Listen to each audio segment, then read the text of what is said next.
It's that one. It's that God of wrestling. It's episode 39.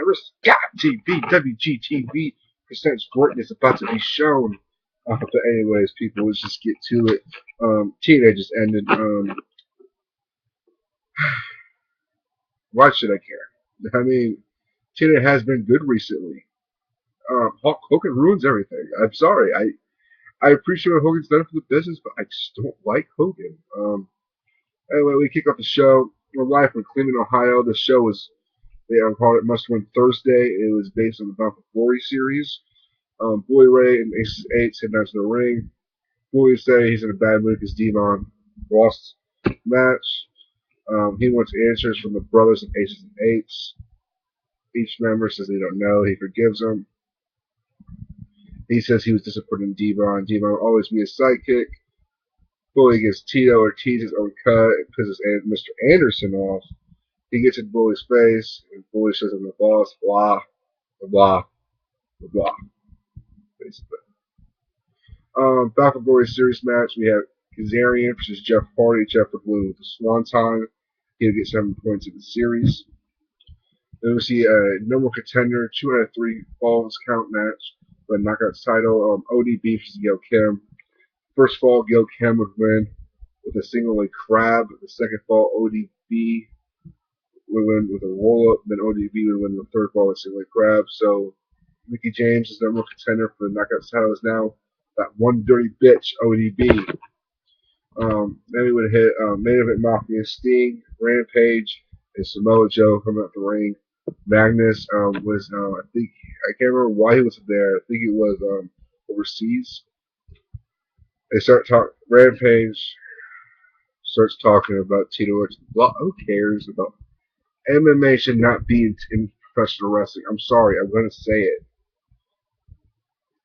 And Joe comes out and says the Mafia runs TNA now. Thanks AJ for stepping up, and all the other boys in the back are cowards.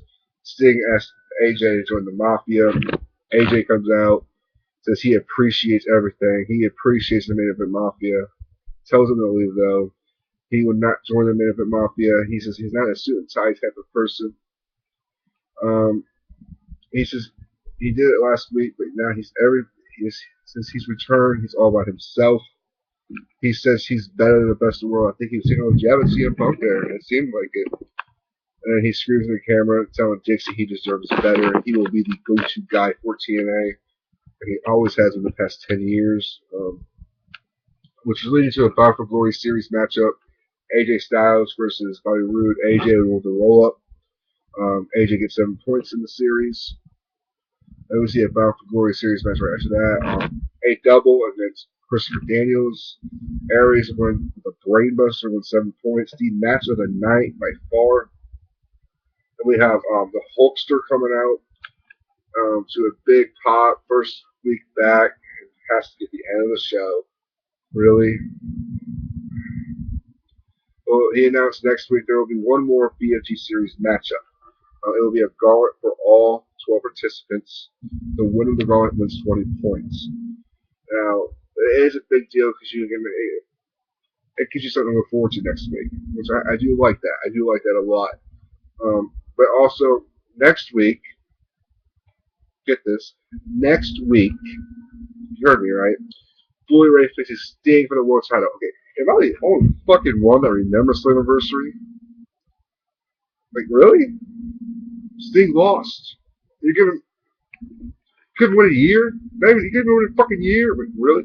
You could have given the match to Joe or something. Pissed me off. I mean, in the series, it keeps Joe or, with Sting, come on, man.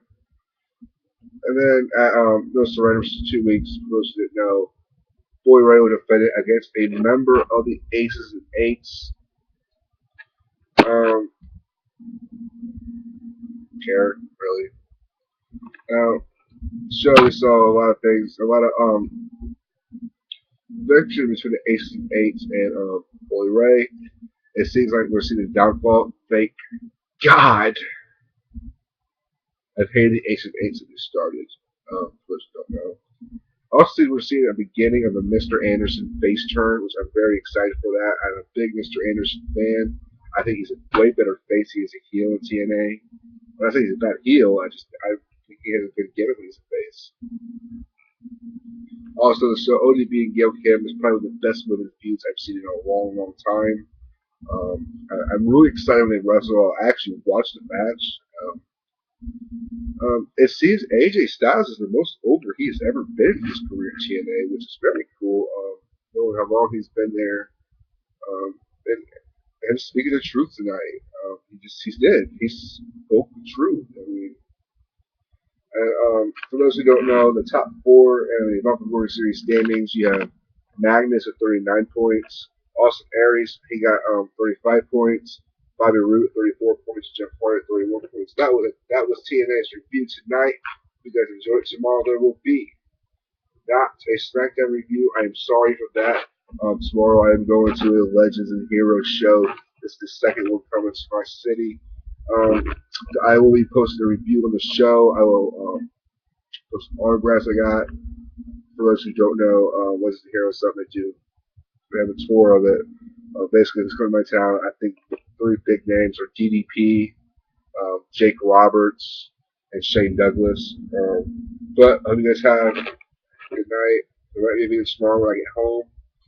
If not, I'm supposed to be this Saturday. Good night, y'all.